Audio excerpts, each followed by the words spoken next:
Right now at 3, it is day 2 of jury selection in the shooting death of Arlene Alvarez. The 9-year-old was killed in a Valentine's Day shooting 3 years ago. The suspect involved in the shooting was only recently indicted by a grand jury for manslaughter.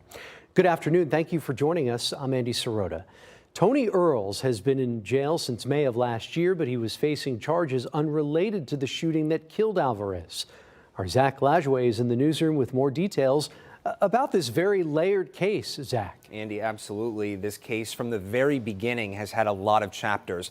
I want to bring you back to Valentine's Day 2022. It was after this shooting. The suspect was cleared by a grand jury on aggravated assault charges.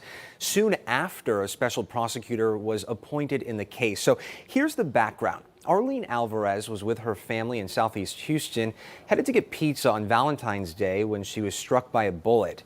At that same time, Tony Earls Jr. said he was being held at gunpoint at Chase Bank on Winkler and Woodridge Drives. Earls claims to have fired shots at the person he said robbed him, but investigators never found that person. Arlene, just 9 years old, was the only person in the vehicle hit. She died at the hospital. Earls reported the robbery to Houston police, but it was not until he arrived home he discovered a child had been injured. When the grand jury declined the aggravated assault charges under then District Attorney Kim Ogg, a special prosecutor re-examined the case, going as far as using FBI firearms experts to look at evidence collected.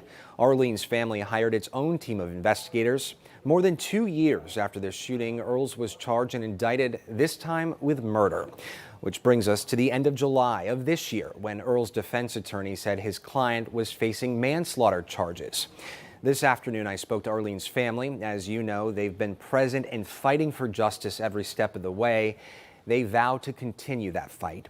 Jury selection is in day 2, and based upon what we're hearing, once this process wraps up, opening statements will begin 24 hours later. I reached out to the district attorney's office. As soon as we get more information on this case, we of course will update you on air and online at clicktohouston.com.